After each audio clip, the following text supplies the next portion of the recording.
Tales from the wild. Stories from the heart. A journey into the mind and soul of fired-up business professionals where they share their vision for the future. And hear from a different non-profit organization every month as they create awareness of their goals and their needs. Dive into a world of untamed passion as we join our host, Shireen for this month's episode of From Wild Places. Well, hello everybody. Hoi dag professionals. Shireen here. I'm your virtual bookkeeper and QuickBooks advisor from Shireen's Bookkeeping Services. I'm here to help service-based business owners stay on top of their books from anywhere with quick and easy workflows. Yes, that's what I said, from anywhere. Where nothing gets lost and everything reflects straight onto your QuickBooks online platform. No more papers. Just scan it and send it to me to my special QuickBooks email where I can do my magic. But Shireen, I don't have QuickBooks. Well, don't worry. I'll set that up all for you. It's all part of the package deal. So if you want to know more, make me your bookkeeper today at www.shireensbookkeeping.com and keep your books clean. All right. Welcome. Hello. Welcome to the show. Welcome back. If you're listening, thank you for spending some time in your day to continue listening to my horrible ramblings. So, but welcome. There's clearly something that you enjoy about it. That's why you're still here. So, welcome. This is Shelby De Leon, owner of Shelby De Leon Insurance Agency with Farmers Insurance. I'm so excited you're here. Welcome. Yeah, thank you for having me, Shireen. I appreciate it. Yeah, no problem. How's life going? Life is good, no complaints. In this day and age, I think, as long as we have good health, there's not really much else to talk about. So, just staying healthy and trying to be proactive in that field as well. Just whether it be hiking and trying to eat good and keep my immune system up. Right. That's so cool. Yeah, Shelby is zooming in from California, specifically the Marin area. Am I right? You are correct. I'm right in Novato. So I'm in Marin County, kind of the northern end of it. And Novato is Novato. Sometimes gets mixed up with Nevada, which is out in Reno, but no, we are Novato. Right. So I get confused. I did get confused. A Novato and a Novado, right? Novato and a Nevada. Nevada, right. See, I'm learning. I'll get there. USA is a large area, but I'm all about learning about different countries. So that's cool. My pronunciation doesn't help, so. Right. Yeah. Well, as you know, Shelby, I've just gotten back from backpacking / road tripping to the Kalahari. That was pretty amazing. I am very happy to be safe at home in the province of KwaZulu-Natal, which is where I call home at this point in time, which is the complete opposite side of where I was in the Kalahari. Massive difference in climate, but I thoroughly enjoyed it. And it was definitely a time which I told you, Shelby, was time just to reset and to remind myself of what's important in life. And it also ended up being quite a testing time for me. Any experience you go through, I believe, is a lesson learned. So I had a couple of experiences while there, and one of them, I went for about a 12K hike. A sunset hike, and about 2 hours of it was spent in pitch darkness. Wow. And I had my little lamp, my headlamp, but please understand that headlamp is to show you where you are stepping your foot. It doesn't necessarily tell you the distance that's in front of you and can many times play tricks with your eyes. So it's a different kind of darkness. It's in the middle of nowhere in Kalahari. So I think I did a couple of turns that I shouldn't have, which led me to suddenly have an overwhelming feeling of doubt. I started doubting myself, and because I was in utter darkness and I couldn't even see anything, I started getting a little bit claustrophobic, and the confusion started rising up inside of me, and the fear, and suddenly I wasn't so confident anymore in my skill or anything. And I remember I turned around and I stopped going in the direction that I was going, and I started walking in the opposite direction, doubting myself. And then I stopped after taking a few steps, turned back and went in the other direction. And I felt confusion. I felt a little bit, fearful and doubt. And I had to stop myself, and I had to center myself, and whether that be whatever you need to do. For me, I just need to feel the cold air as it was getting really cold. I needed to breathe in that cold air and feel it in my lungs and just center myself and quiet my mind, which is not that easy. And then just a little voice inside my head just said, keep going the same direction you were heading in the first place. So that's what I did. And I just remind myself that I can't get lost and I can do this. And I just headed on into the dark in the same direction that I was going from the beginning, and added a couple of extra hours. But you know what? I found my way back to base camp. And the reason I'm telling you the story is that is a lesson learned. Everyone has experiences, and was my lesson learned, because in life, things get dark. Things get dark, things get tough. Situations become overwhelming and directions are not clear, and you do get overwhelmed, and you do get scared and flustered and confused and claustrophobic, and you don't know if you're making the right decision. And you need to be still, and you need to just stand still wherever you are, be still, be centered, and just listen for that direction, that small voice. I don't know what you believe in. Everyone is welcome here. Everyone is welcome here. So when I say I just wait for that small voice, that for me is my God speaking to me and directing me in the direction that I should go, whatever it is for you guys, that's, totally understandable and respected and loved. And as I said, this is a very open door and everyone is welcome here. So for me, that's what you got to do in life, because life does that to you. It gets dark, it gets confusing. So Makes us question ourselves. Yes. Right. Yeah, that's a great story. I love it. Thank you. And I thought I'd just share that with you. So yeah, Shelbs, let's get into you and how I know you. Once again, Shelby and I are part of the same networking group. And I know I've mentioned this before, but it's important that everyone understands that as a professional and a business owner, it is very crucial for you to be part of a networking group. It's your tribe, it's your team, and it's really important. You got to find the one that suits your personality and obviously your business type. So that's how Shelby and I met each other. We have that networking group called High Performance Referrals at BNI, which is actually a permanently online group, which meets on Zoom every Tuesday at 7 a.m. at PST time, that's Pacific Standard Time, every Tuesday.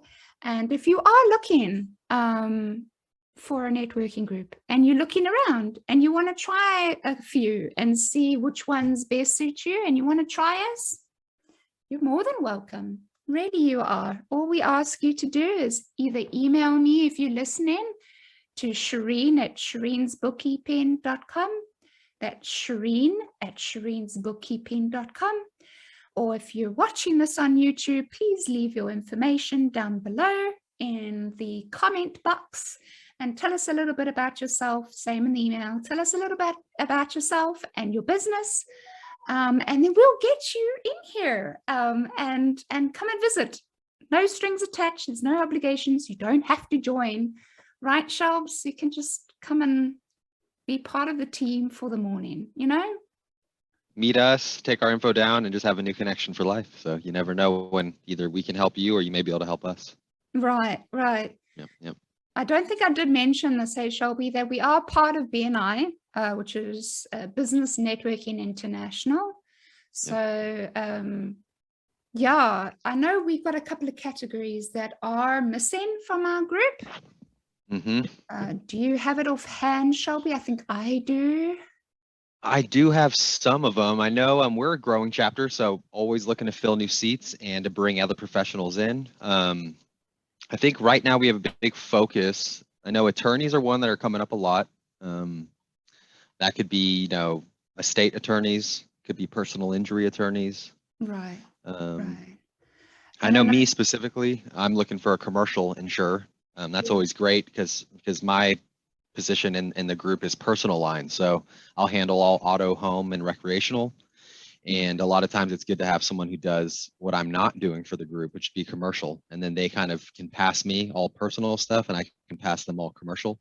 And it creates a really, really beautiful little rhythm we have, and we constantly pass business on. So I know there's other chapters, other positions that we're looking for. Yes. For me, I know I'm looking for CPA and an enrolled agent.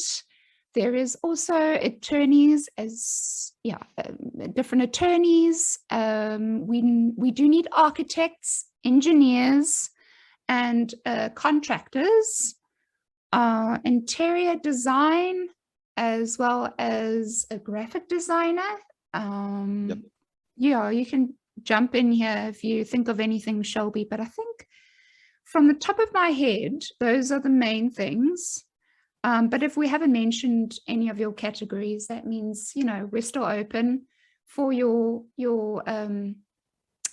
type of business. So come and visit anyway. But if you are any of these categories that we've mentioned, and you can either do the business like a graphic designer from anywhere in the world, and you want to join us as a permanently online group, or you are locally based, we serve the Bay Area, California, locally based. So if you are from the Bay Area and you are any of these categories or a category we haven't mentioned, again, please message us, come and visit us. There's no strings attached. So yes, that is how Shelby and I met, was through BNI. And so a little bit more about Shelby. It was great talking about that, and I'll probably mention it a couple of times so you guys will be bored of me, but I think it's really important.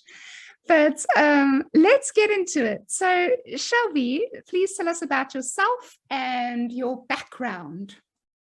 Yeah, definitely. I would love to. One thing before I jump on, just to add with the seats with our chapter, just something I feel like is important to know. We really are heavy. We have a lot of members that are marketing.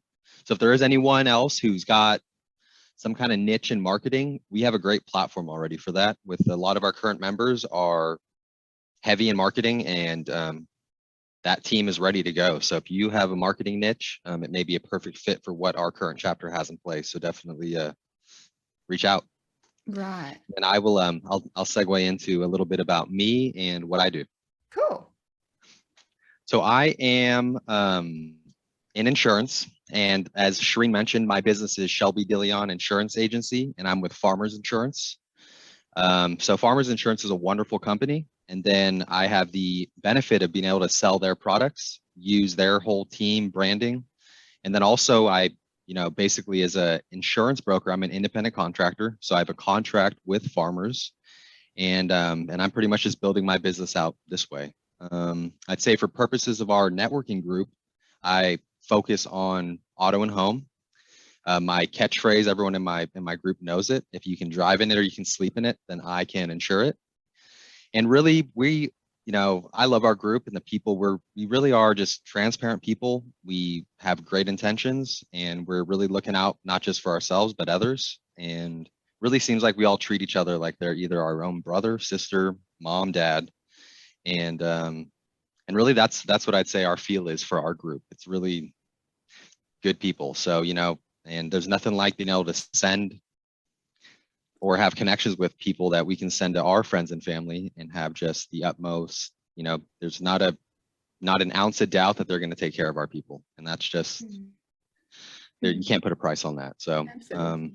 Yeah.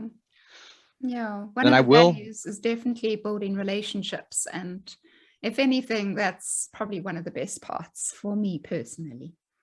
yes. And as you talk to others, we all find value in different areas, but that's definitely going to be a common factor. Everyone you talk to, it's building relationships and the relationships we have built.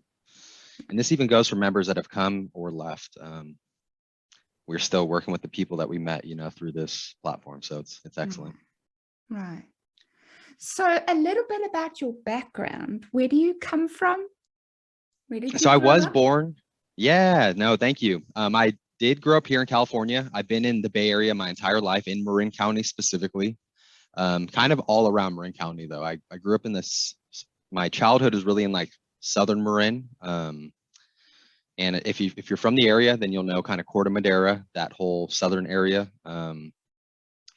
First through fourth grade went to Basage.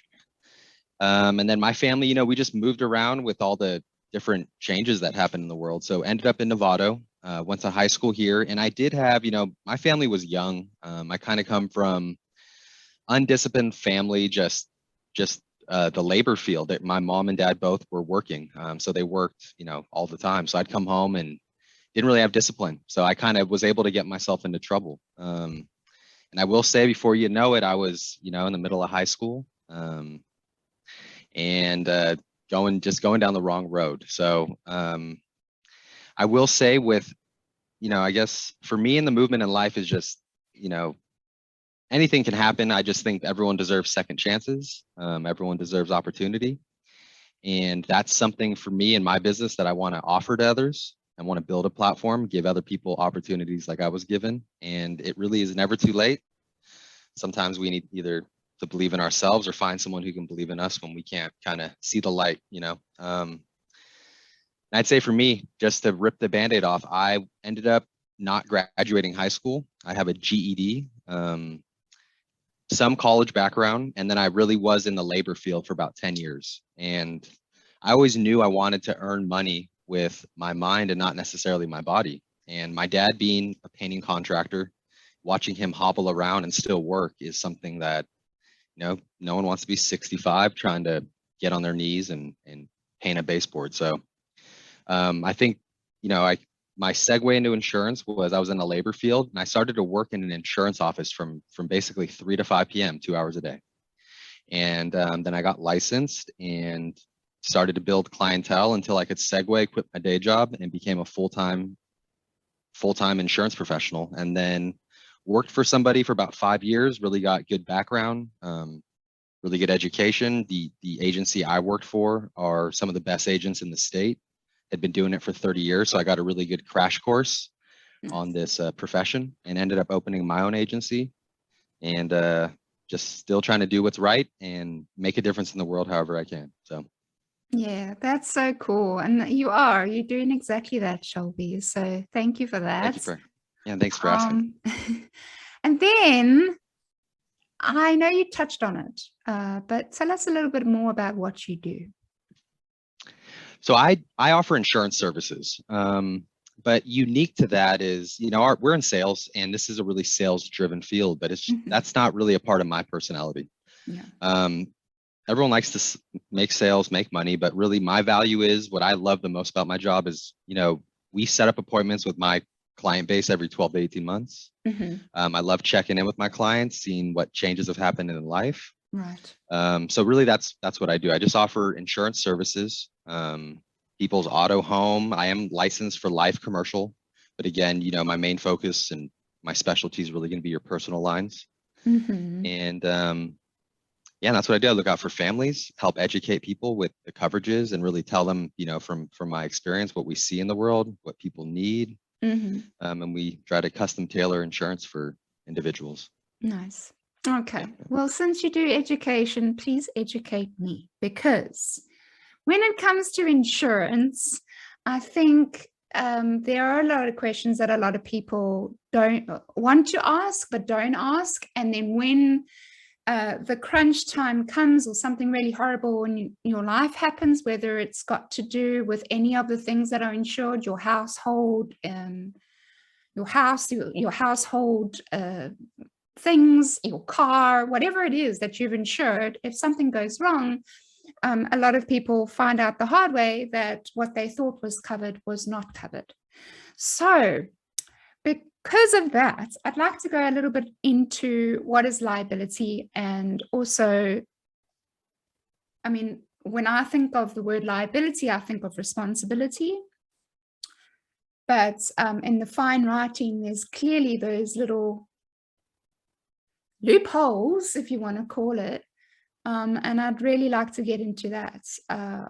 Specifically, if someone else is driving your car and you get into a fender bender, who's liable? Got it. No, great question. So the confusing thing with insurance is it's different state to state. So when you find an insurance agent like me, for example, I'm licensed in California.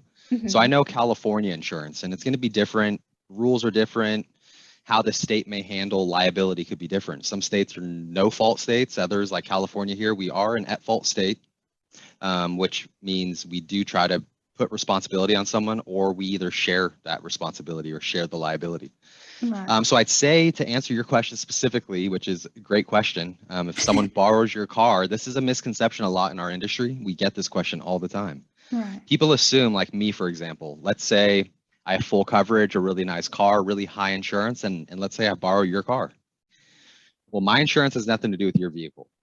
So my insurance follows my car, your insurance follows your car, and this is at least for the state of California. So if someone borrows your vehicle, your insurance is primary.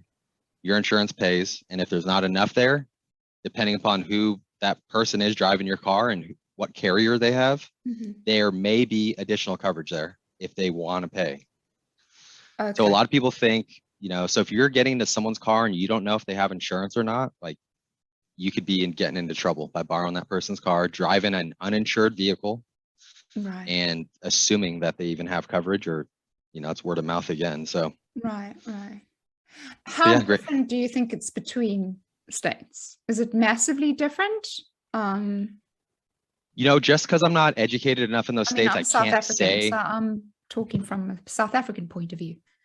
I have no idea how you guys handle stuff in South Africa. No, you need to obviously talk from a Californian point of view, because that's what you specialize in. But I feel like it's roughly very similar. But at the end of the day, the lesson to be learned would be to go and ask these very specific questions to make sure you are covered in these situations. Yep. I would say, if you're ever traveling somewhere, let's say I'm going to go visit you, Shireen, and you tell me I can borrow your car, no problems. What I probably would do is I'd call my insurance professional in California, and I would tell him this person's, and then my advice would be, I would tell Shireen, call your insurance company and ask them, if this person drives my vehicle, are they covered?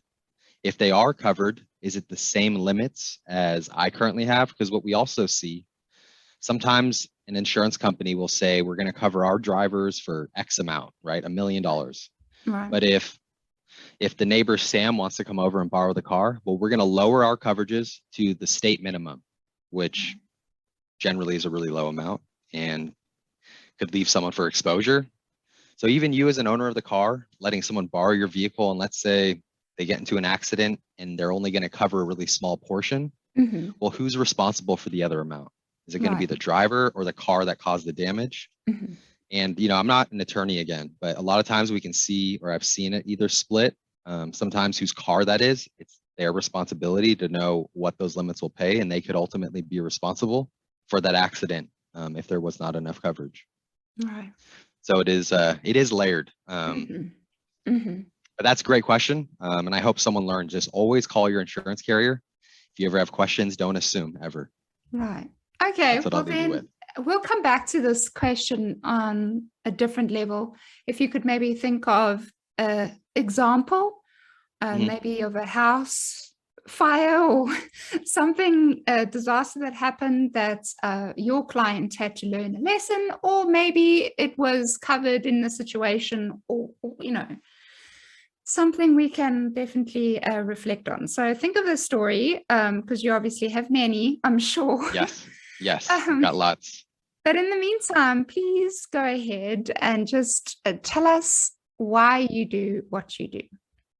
What was that one experience that happened in your life that made you realize that this is what you wanted to do?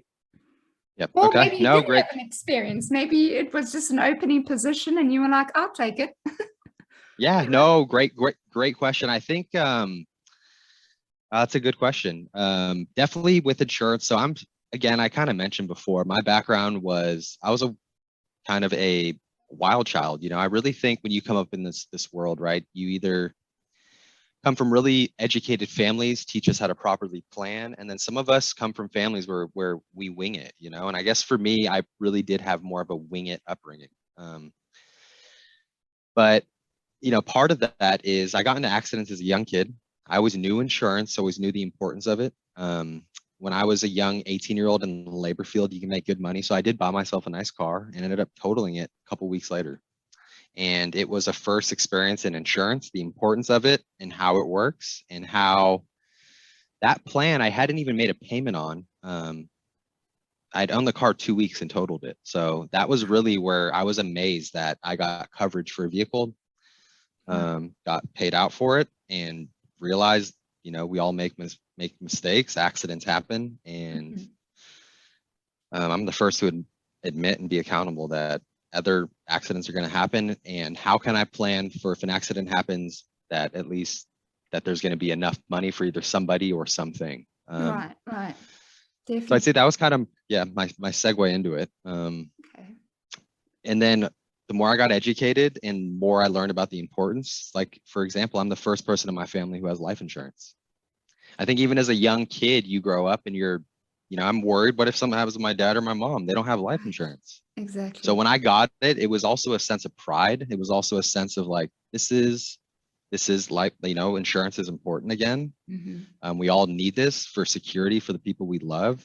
You know, it's even unspoken security that, you know, you don't think about, just knowing that's in place. Exactly. So I'd really say it's, you know, it was those things, kind of looking at my background, knowing how I wanted to bring me and my family up and have a different upbringing as well. And learning these things, planning, is very important.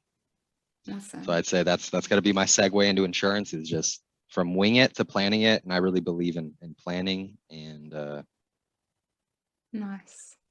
Yeah, hoping for the best and planning for the worst. That's right. Yep, so that's going to lead into my next question of, what is your vision? You touched on a little bit, but could you go into a little bit more about what your vision is for your business and where you want to go with it? Yeah, so I'd say it's really going to be to, you know, we all have, insurance has negative misconceptions again, you know, where we're salespeople, all these things. So really my vision is to get rid of that. I really pride myself in earning trust. You know, we're very considerate with people's money.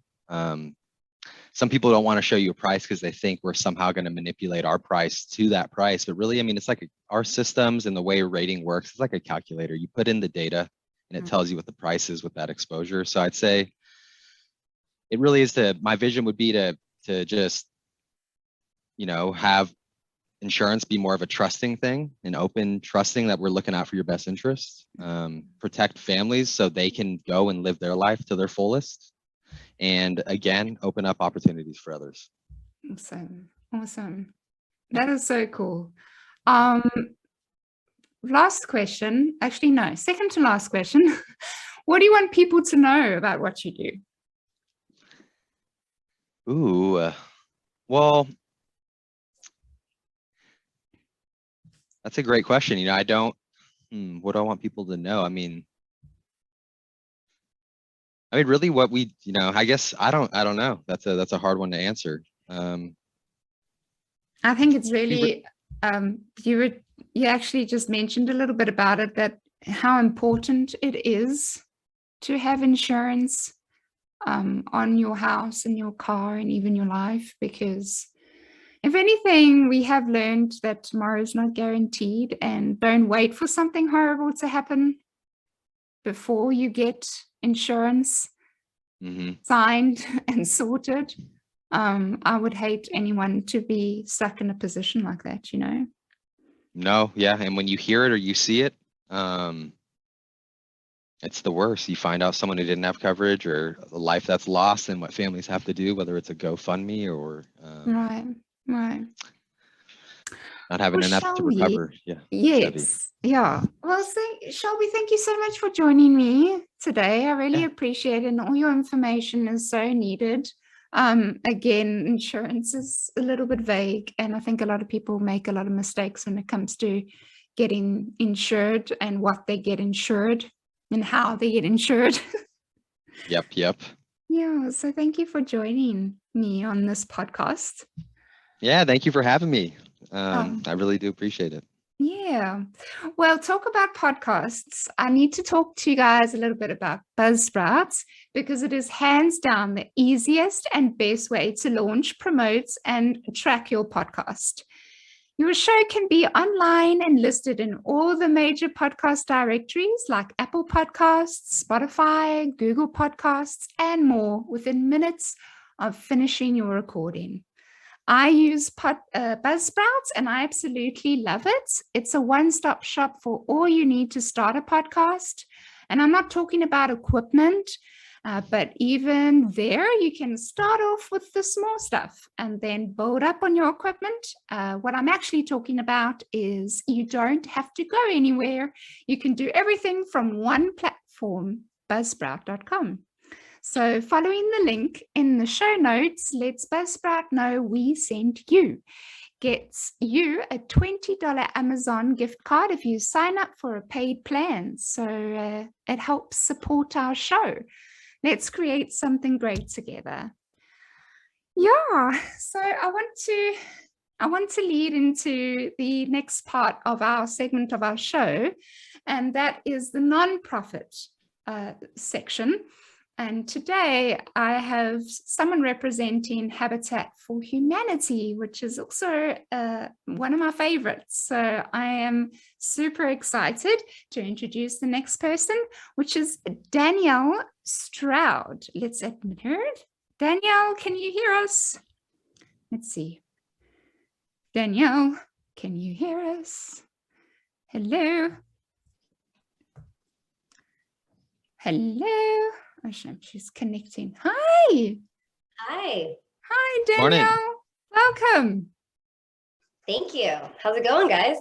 Awesome. Yeah, we're busy talking about insurance. We'll get into that again just now, but we wanted to welcome you onto Friends from Wild Places. Thank you so much for taking the time in your day to join us. This is, to all those that are listening, is Danielle Stroud. She is the Chief Executive Officer from Habitat for Humanity of Lake Sumter, Florida, USA. She is also part of the BNI group, networking group. Specific chapter is called Golden Triangle from the Florida side of the world. So we are so excited to have you on board with us today. So welcome. Thank you. I'm happy to be here. Yeah, awesome. So let's go straight into some of the questions that I have for you. First one I want to know is just a little bit about yourself and your background. Sure. So I've been working in the nonprofit sector for over 10 years now. And, it's been an interesting path and how I got here. But about myself personally, I love what I do. I teach yoga on the side. That's something that I enjoy doing. I have a husband and 2 little boys, so they definitely keep me very busy. So when I do get free time to myself, it's usually enjoying solitude. So yoga is great, hiking, gardening, things like that. So, and I've been at Habitat for 7 years, a little over 7 years. Awesome. So yeah. That is so cool. How great is this team? We have the outdoorsy team. Well, Shelby loves hiking. Shelby loves camping as well. Hey, Shelby. So, Awesome. And yoga. and Yeah. yoga, Big yoga. yes. So yeah. Maybe combine them all together, right? Yeah. Yes, exactly. Right. Hot yoga, isn't it? Specifically, Mhm. Shelby? I love hot yoga. So yeah. Yeah, cool. Me too. Yeah. I like to practice several different types, but that's definitely one. It's good. Gets your heart rate Yeah. up. Yep. Anything for that. Yeah. Good health. That's Yeah. awesome. Yeah. So there's lots of connections here, and I love that. I love that. So how did you get involved with Habitat for Humanity, Danielle? You Great said question. that you were quite So- involved with the nonprofits for so many years, but why Habitat for Humanity? Yeah, so like I said, when I was younger, I wanted to help people. That's all I knew. I didn't really know what the avenues were for that. So I kind of, through my AmeriCorps service, this was a couple years after I graduated from college, through my AmeriCorps service, I discovered the world of nonprofits. And at that time, I was working for an environmental nonprofit. And over the course of the years, I found my way working at a very large food bank. And I really enjoyed it. I really enjoyed having the opportunity to, see the challenges that are in the world. And sometimes they're very hard to face, right? Some people don't like to face them because they don't really know what to do about it. And so I had the opportunity to get to work with people who were interested in looking at solutions and saw people for just as what they are, which is everybody is the same. We all need the same basic needs. So I got a lot of experience through that. And when I moved back to Florida, because I was in Arizona, when I moved back to Florida, I was looking for that same type of opportunity to create change in the world. And so I found Habitat for Humanity here in Central Florida.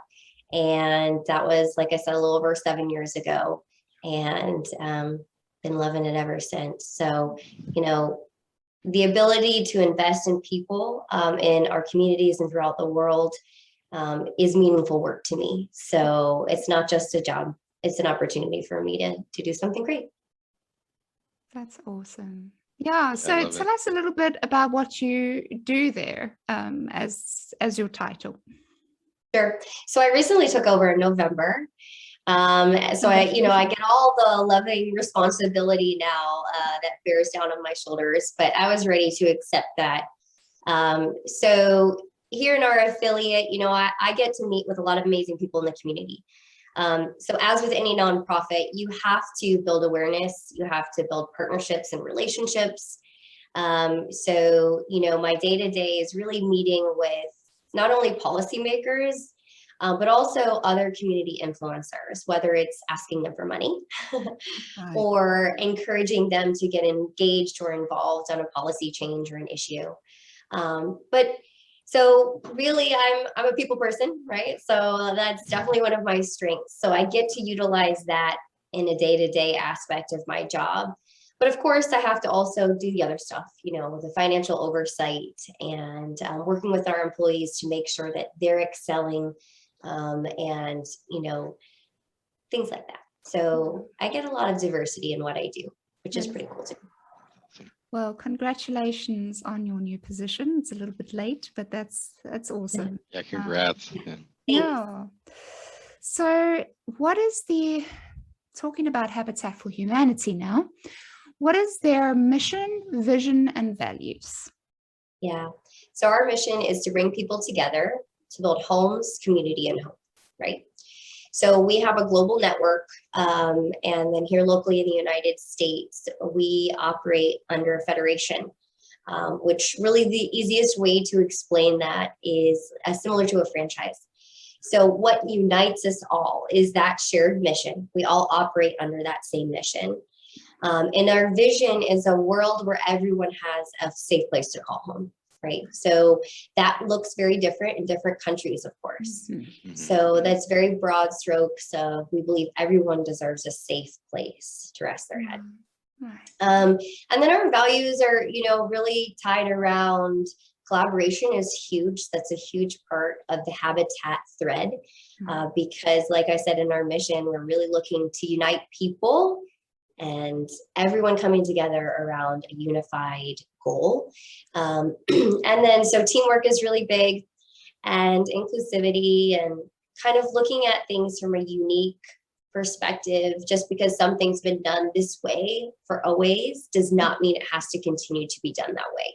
That's true. And sometimes that's very difficult because you're dealing with a lot of systemic issues that have been around for a long time, and you have a lot to try to push and overcome and create change. So yeah, that's who we are, what we do. That is awesome. Thank you for sharing that. Talking about what you do, you said it's like a franchise. So if we could go a little bit more into detail about how it would work internationally and locally. So for example, how do you choose the families that you build houses for locally? And then for internationally, what happens? How do you guys decide that if a disaster hits somewhere in the world, how do you decide that you're going to actually help and reach out there? Sure. So I can speak to our local affiliate. We serve Lake County and Sumter County right here in the heart of Central Florida. So our neighbor in Orlando, right, they're a much larger metropolitan area. So the way in which they operate their program might differ slightly. Mm-hmm. Some habitats here in the United States, when you look at homeownership, some of them only have a homeownership program, and others also have repair programs or different facets of housing solutions. So here in our local affiliate, we do both because we're a large affiliate, right? By head count, there's about 500,000 people in our region. But compared to other areas, that's very small population-wise. So that's why some of the diversity exists in the way in which we deliver the programs and services at that grassroots level. So here locally, for our families, it's first come, first qualified, right? So the families are looked at based on their need for the housing. Do they have somewhere to live right now or not? And then are they willing to partner with us? So every family in the homeownership program at our affiliate has to serve 200 hours of what we call sweat equity, which is basically volunteerism. It's them investing in the program, in building their house, or doing any activity that they have the time and ability to do throughout the program year. So the need, their ability to work with us, and then also their income and credit score matter. So Habitat homeowners are just like other homeowners. They're just not buying their house in the open market. They're buying it through us because we're able to build it in a more cost-efficient way, as well as subsidize it for them. So they're walking away from the closing table, just like any other homeowner would. They're paying for their taxes, their insurance, and an affordable mortgage. So we look at affordability on a monthly schedule here in the United States. Right. So, and if, the affiliate Orlando may keep a list of families who've applied and then go through it with them. We build more of a spec home. So we build a home, we open the application, families can come to us and make application, and then we go through, like I said, on that first come, first qualified basis to place the family. Yep. So internationally speaking, like I said, depending upon where you are in the world, the approach and how that habitat is working, boots on the ground, might look very different. So some countries might be looking at sanitation and rights to land, which is huge because it's really hard to create stable housing if someone's going to come and take the land away from you and bulldoze down whatever you have built. Right. So there's a lot of access issues that are looked at internationally. So when you look at the habitat network, we all have connectivity to each other, like I said, but we're really hyper-focused on our region. When you look internationally, a lot of those habitats are connected and under one umbrella, but they're operating similarly as we do, where they're really knowing the knowledge base is there in that host country, and how they're going to run those programs and services are delivered through the lens of the local people, which makes sense, of course. Right. Yeah. That is awesome. Okay. And then on that, can people volunteer and donate other than those families that apply? Can anybody else donate or volunteer if they want to? And how can they do so? Yeah, absolutely. So like I said, Habitat is really about engagement. So volunteerism is a huge part of what we do, our identity. And so, yes, the answer is always yes. So no matter where you are in the United States or in another country, you can try to find your local affiliate. And so the best way to do that, you can go to habitat.org. They have, which is international site, and basically you can search for your local affiliate. So that's a really great way to find the closest habitat to you and an area or way you could get engaged. Another fun way to do it is if you're traveling, that's kind of a fun way. So if you're going somewhere where there's another habitat, you can try to say, hey, is there a way for me to volunteer this one day? Or if you're in another country. We also do international trips. So we could send a trip somewhere else in the world to volunteer and work. But yeah, donors are the lifeblood of Habitat as well. So unless we're able to raise the money to help subsidize our work wouldn't exist. So there's a reason why people don't build affordable housing, because there's no money in it. No, makes sense. So you have to be able to balance those scales. So we highly encourage people to get involved and give in a way that's meaningful to them. Mm-hmm. Lovely. Wow. Yeah, I love that. So for those people that want to travel and then possibly go on one of the Habitat for Humanity's trips, how would one be alerted to that? Or can they maybe subscribe to something where they could be alerted to a trip? How could one do that? Yeah. So on that site, habitat.org, there's a section for, they call it Global Village Trips. Right now, because of COVID, they have been put on hold and have not been reinstituted. So through international, currently they're not open, but that's where you could go, how you could go on an international trip. Now you can also do the reverse. So for example, if you wanted to come here in Central Florida, sometimes local affiliates will put together their own thing that they do, that they go together and take a trip. But that would be on a case-by-case basis with that local affiliate or host country. Nice. So, but yeah, the habitat.org site will be a wealth of knowledge, and they're called Global Village Trips. That's awesome. I'd definitely be interested to go on something like that. Yeah, they're very fun. The last one I went to was Honduras. I just recently got back from the Bahamas as well, because our affiliate did some disaster relief over there. So I went to go check it out after all the hurricanes. It's been like 2 years-ish. So, wow. Yeah, that's awesome. Mm-hmm. Sure. Okay. Your little dog in the background. I'm sorry. He's just like licking the air. Cute. So cute.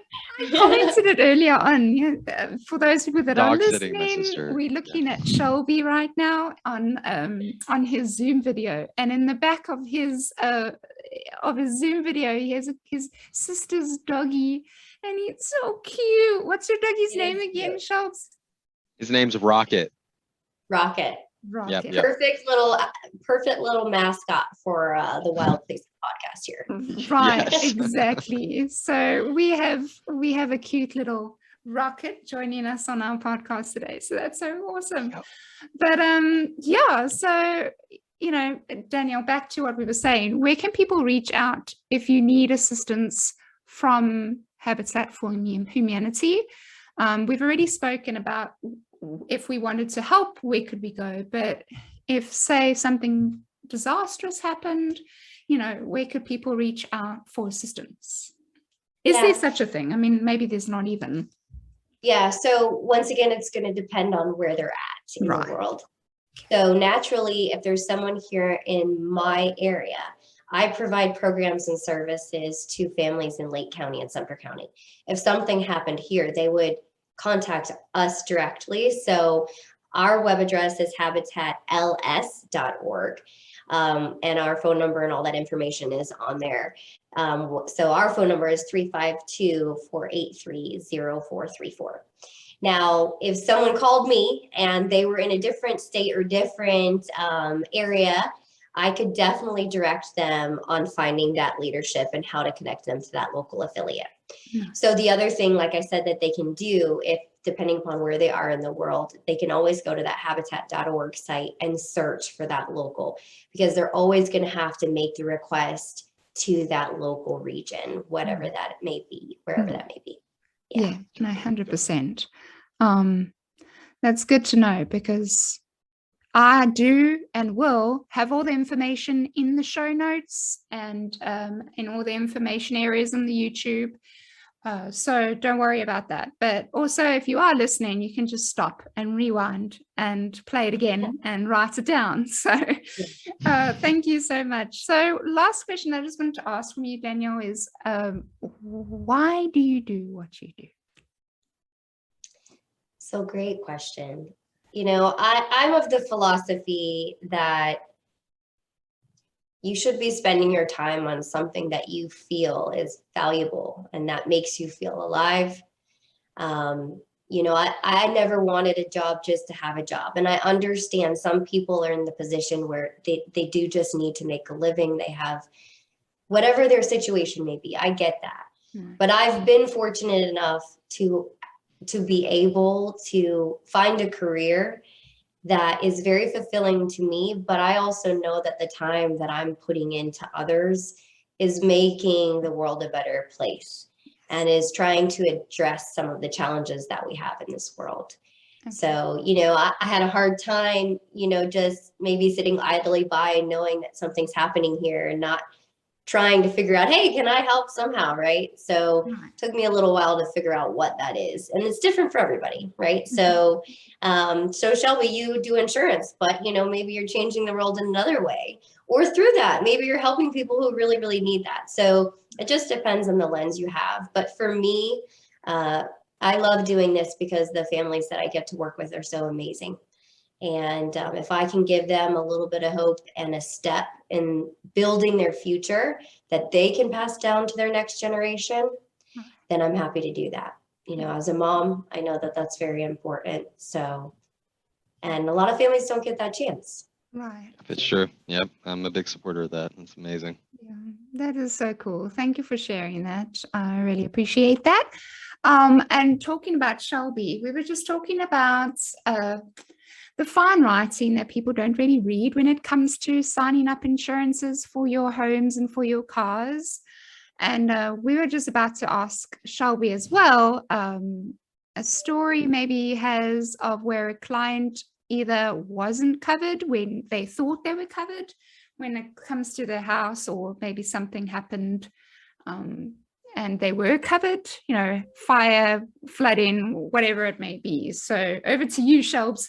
Give us your story. Thank you. Yes. Hopefully I don't have something too lengthy. You know, as you kind of mentioned me to think of something, coincidentally, I got an email last week from someone that we had met through our networking group. Let me get him up here. And this is a perfect case. I'll actually, if you guys are fine with it, I'll just read it off to you, but I'll leave a little out so there's no personal information here. Right.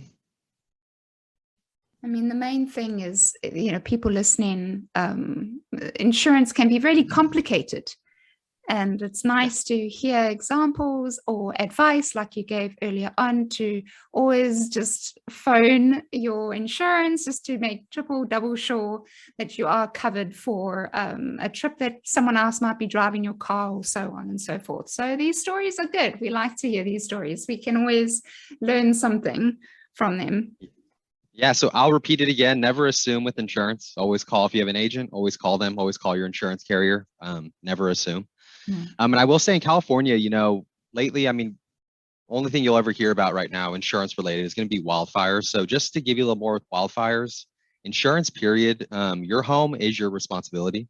Making sure you have enough coverage is your responsibility. So if you tell an agent, you know, what is it? We're not the ones in the trenches building. We don't, you know, we're not contractors. We don't really know. So we always advise, check with the contractor. They're going to be your best bet on if you have enough coverage. Let's see. So I'd say that for fire.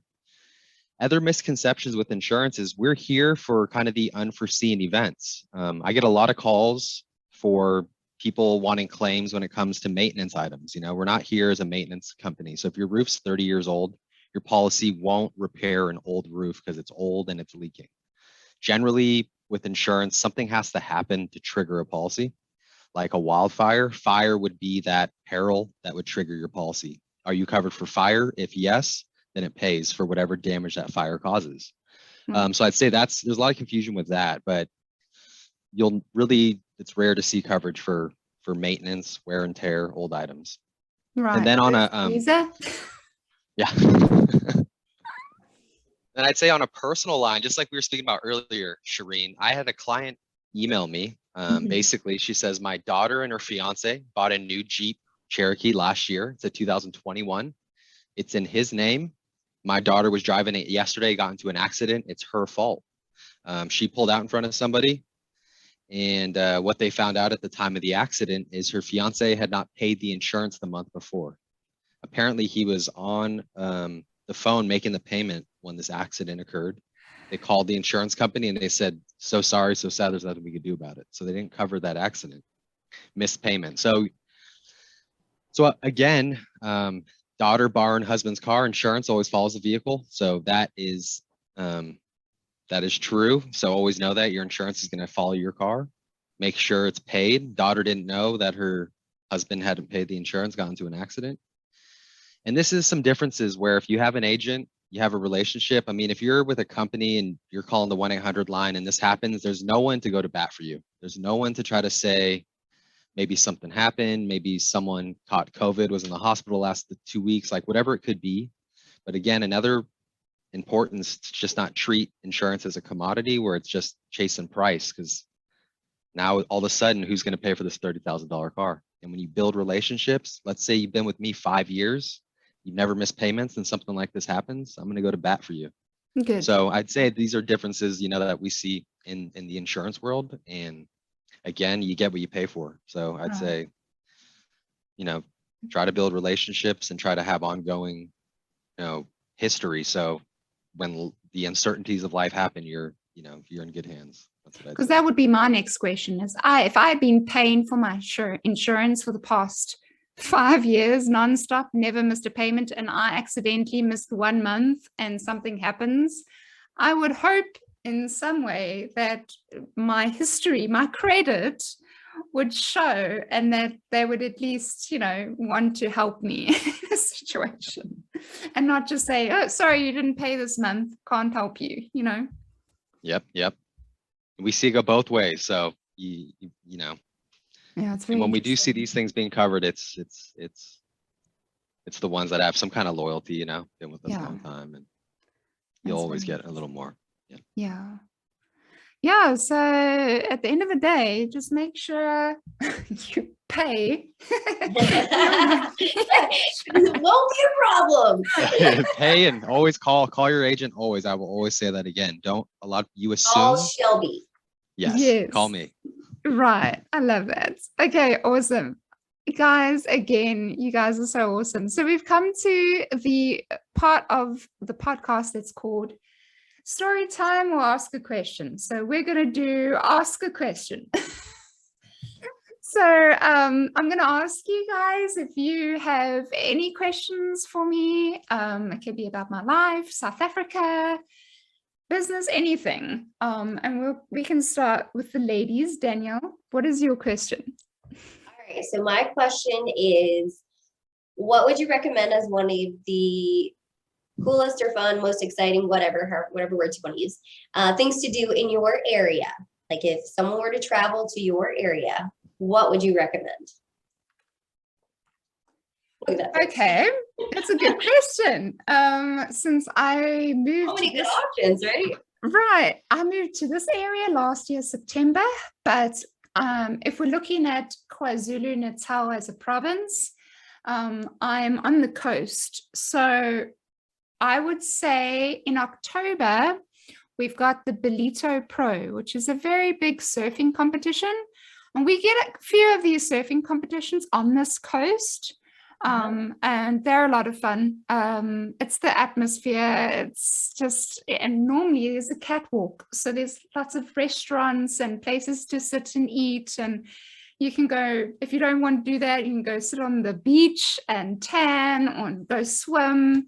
And if you go further down the coast towards Durban, you're going to find the awesome Ushaka Marine World, which is not only this massive old shipwreck that they've transported and put on the coast there, but they've made it into an aquarium inside. Cool. So they've turned this entire shipwreck into an aquarium inside and out, as well as a beautiful restaurant. So if you're not into aquariums and you're quite into fining and dining, they have this restaurant called the Cargo Hold, which you sit and eat while sharks swim around you. Oh, cool. Right. Yeah, love that. So that's a lot of fun. And if that still doesn't tickle your fancy and you more want to be in the water surfing, they've got stand-up boarding. They also have the Wet and Wild. So there's a swim park there with all the slides. So you can go and relax there in the massive pool and have a cocktail if you want. Other than that, there is beautiful hiking trails, more inland. So as you go towards the Drakensberg, you have the beautiful places to stay there. And the higher you go, we've just got snow. So if you had come now, you would have found the snow, but you would have to go really up high to go and see it.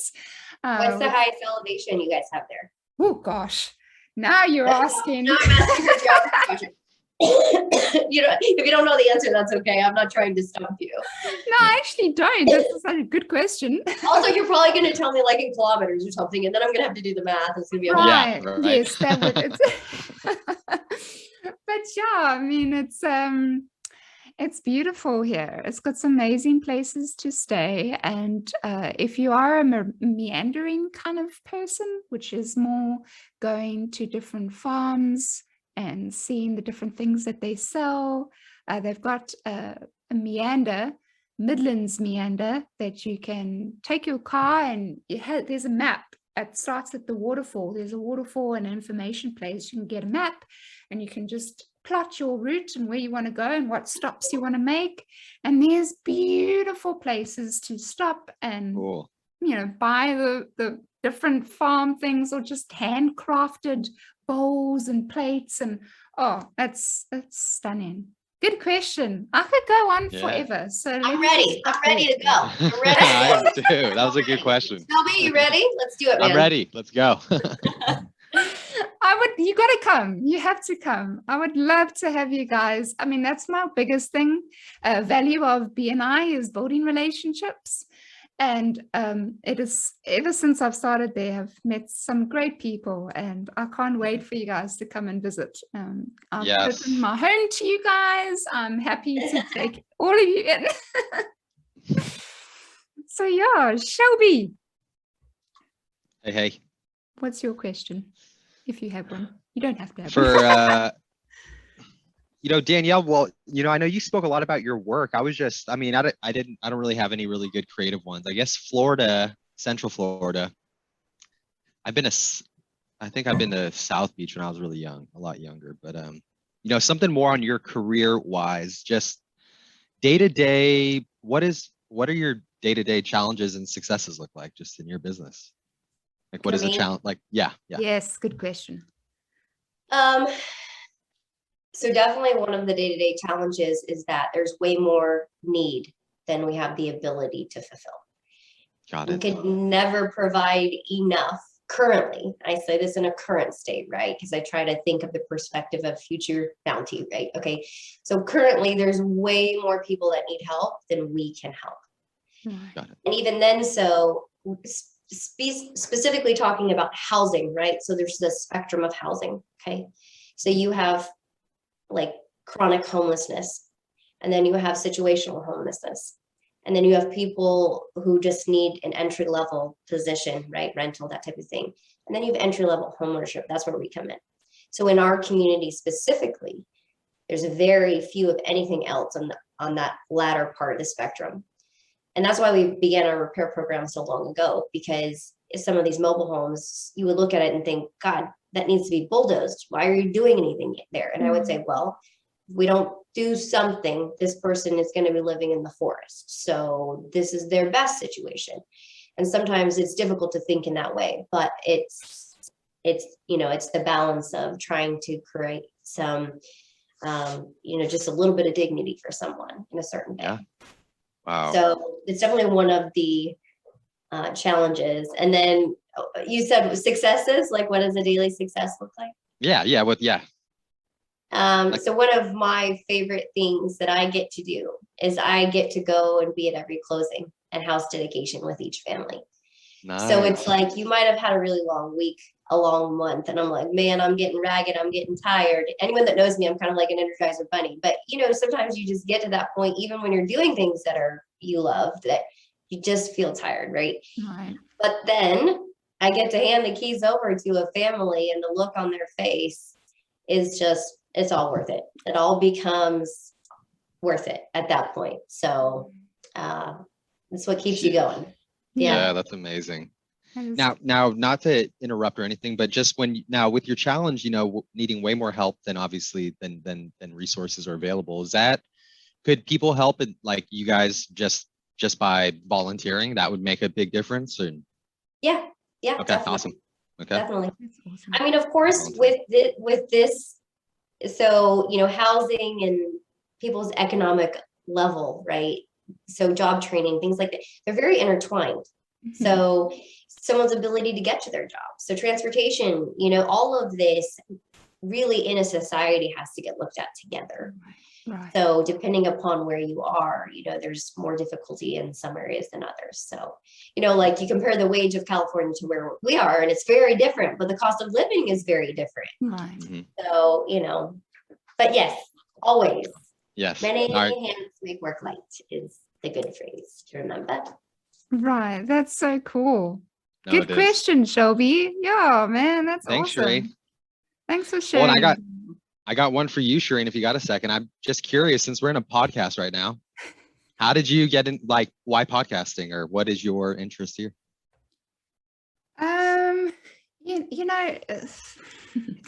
So that obviously before I was retrenched, I was part of the aviation industry for about 11 years of my life.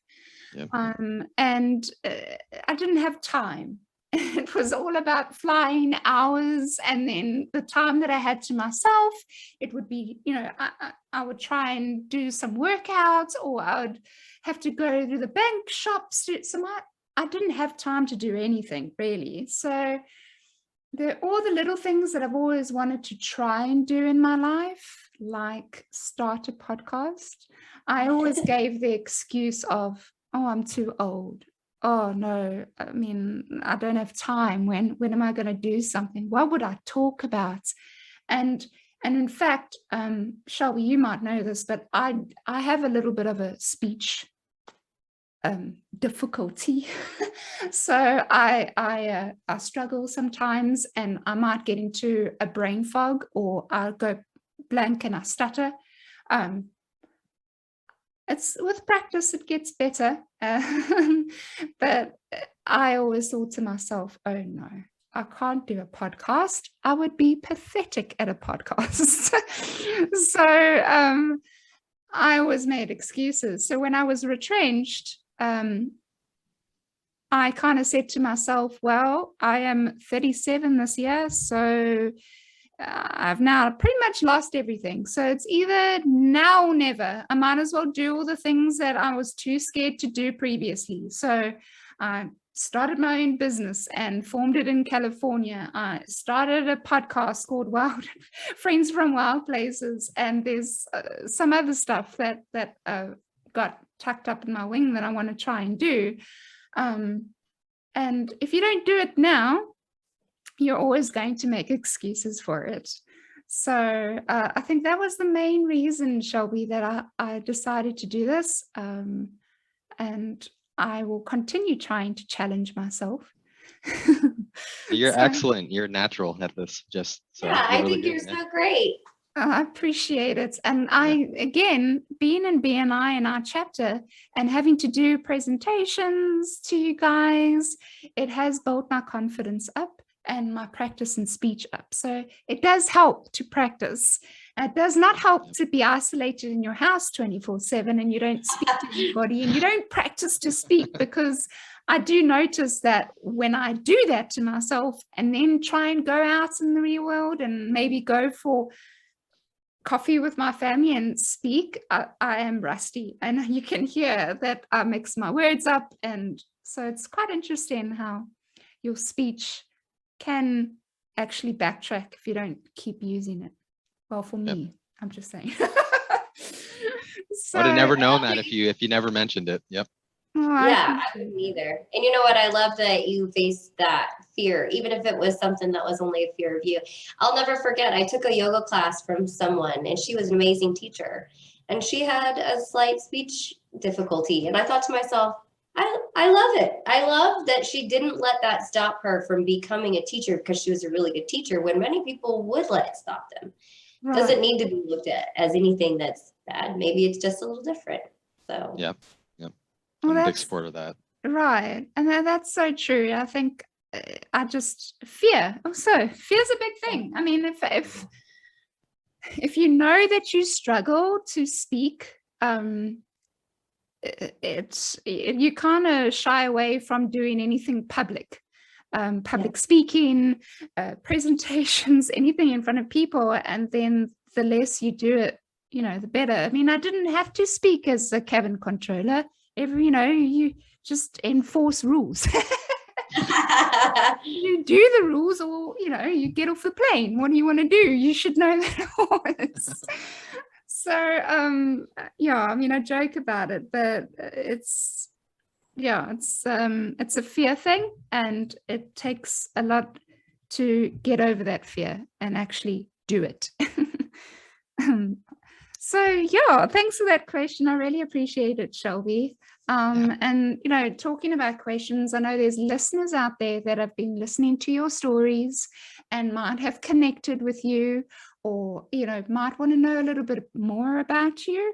Is there where can they find you? Is there something, maybe an email or a LinkedIn page they can just message you on if they want to just ask you more questions or reach out to you? Shelby, what about you? You can find me online. You can Google Shelby De Leon and Farmers Insurance. I have a Farmers Associated website as well as a LinkedIn, but that's most likely all you'll find. Okay. All right. Yeah. And what about yourself, Danielle? So you could always send me an email, Danielle, DANIELLE @habitatls.org. I do also have Facebook. I do not check it very often. So Danielle Stroud would be who you would find for Facebook. So those are probably the easiest ways to get a hold of me or ask questions, especially if it's someone from another area. Right. Yeah. That's awesome. Yeah. And then you can find me, Friends from Wild Places, the podcast on the YouTube, where you can like, comment, subscribe. You can find me personally on LinkedIn as well, Shireen Buerta. And, share the podcast, do all the things, because your support is really needed. The website for the podcast is friendsfromwildplaces.buzzsprout.com. That's friendsfromwildplaces.buzzsprout.com. You can find all of that information in the show notes, so don't worry if you struggle to keep up with all that information. But thanks so much. We did go over a little bit longer today, but I'm glad for all your support and for all the listening. So thanks for listening, and we'll see you guys next time. And remember, you got this, and stay wild. Bye, guys. Bye. Bye. You've been listening to Friends from Wild Places with Shireen Buerta. Be sure to subscribe to the podcast from the links to catch every episode and unleash your passion.